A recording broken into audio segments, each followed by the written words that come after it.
earliest way to get the ILR is in 3 years, and the longest way is in 10 years. Hi, welcome back to my channel. My name is Temi, and I'm also Nigerian mom in diaspora.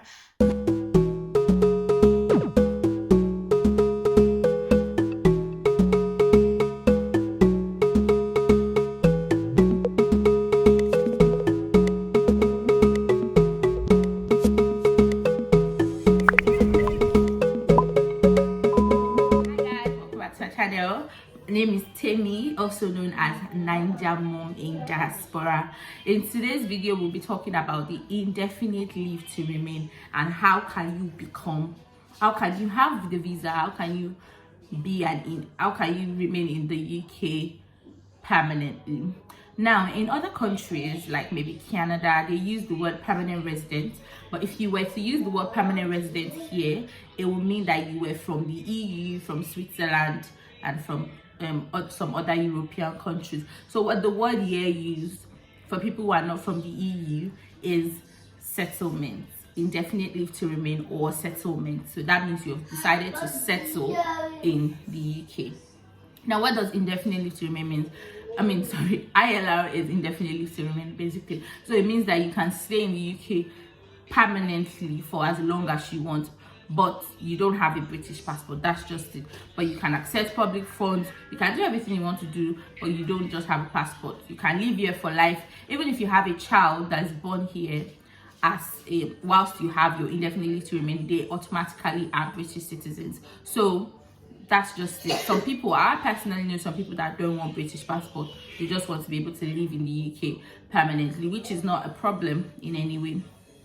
So to get the indefinite leave to remain, there are two fastest ways to get the indefinite leave to remain, which are legitimate ways. Anyway, there's no illegitimate way, but there are two fast ways to get the indefinite leave to remain.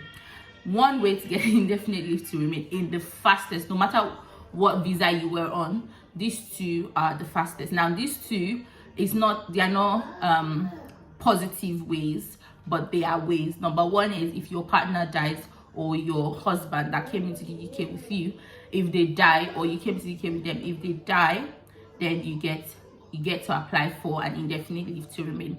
The number two is if you were in a domestic abusive relationship, and you can prove to the Home Office that was a domestic abusive relationship with somebody who is a British citizen or who also has an indefinite leave to remain, then you can also have an indefinite leave to remain.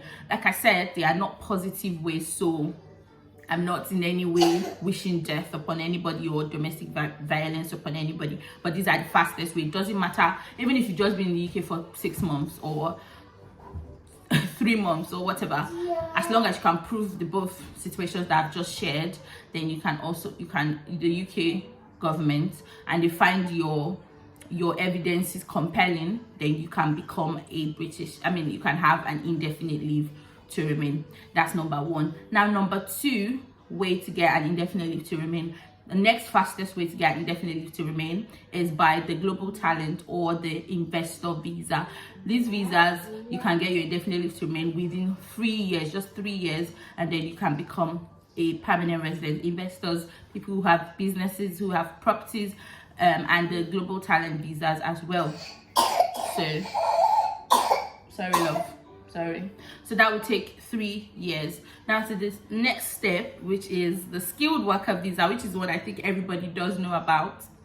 That one will take you 5 years to get the leave to remain. 5 years to get the leave to remain, to indefinite leave to remain. So if you've worked in the UK for 5 straight years and you've only left the UK every year for a minimum of 3 months, so you need to live in the UK continuously. So the longest you should be out of the UK within that 5 years every year is just 3 months, 180 days. 90 days, sorry. 90 days. You must not leave the UK for more than 90 days in a year. So for the next 5 years, you must be living in the UK for that. That 5 years is skilled worker visa or refugee visa. Asylum, which is also after 5 years, you get to apply for indefinite leave to remain. Now, the next one, which is kind of longer, is the sorry, I've said the skilled worker visa gets you an indefinite leave to remain after 5 years. A refugee visa gets you an indefinite leave to remain after 5 years. A spousal visa gets you an indefinite leave to remain also after 5 years. So that means that if you are married to a British person within 5 years or after your 5 years as a spouse, then you can then apply for your indefinite leave to remain in the UK. Now the next one is the long-term residency. So if you've been living in the UK for a total of 10 years, so this will include your work visa, your study visa. So let's say, for example, you studied for your BSc, let's say 3 years, or inclusive of, let's say, foundation course, so that's 4 years. Then you studied your master's degree for 2 years, that's 6 years now, innit? And then you're now going on your work visa for 4 years. So you've now completed a 10-year stay in the UK permanent. Legally, 10 years in the United Kingdom will give you an indefinite leave to remain. Then you also need to apply for an indefinite. You can apply for an indefinite leave to remain after 10 years long residence in the UK. Now that one is for that. Then another 10-year long residence that you might also switch to an indefinite leave to remain is if you were a partner or a parent of a British child.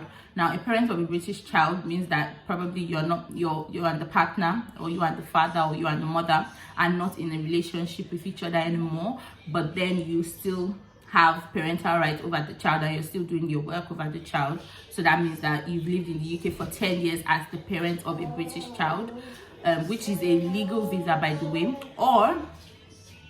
or you've lived as a spouse for 10 years with public funds. So you've received public funds from the UK and you've chosen to stay for the 10-year long route. This one is also a way that you can get your indefinite leave to remain. Now, I think that's all the ways that I personally know that you can get your indefinite leave to remain. And to apply for this visa currently costs £2,024, and that means that there's no fee waiver. You cannot get a fee waiver. You cannot appeal to reduce it. You have to pay the fees, and you can be denied. Some people get denied indefinite leave to remain, but that means they can just extend for another 2 years again and try. So getting indefinite leave to remain is as easy as it can get when you've met up with all the when you've met up with everything that you need to meet up with. So I think that's all we need to know about the ILR. So the earliest way to get the ILR is in 3 years, and the longest way is in 10 years plus.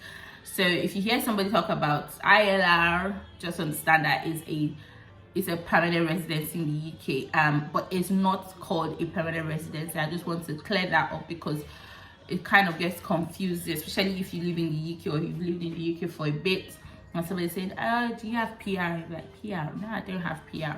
I do have an indefinite leave to remain. All right, guys, till I see you in my next video, have a wonderful day. Bye.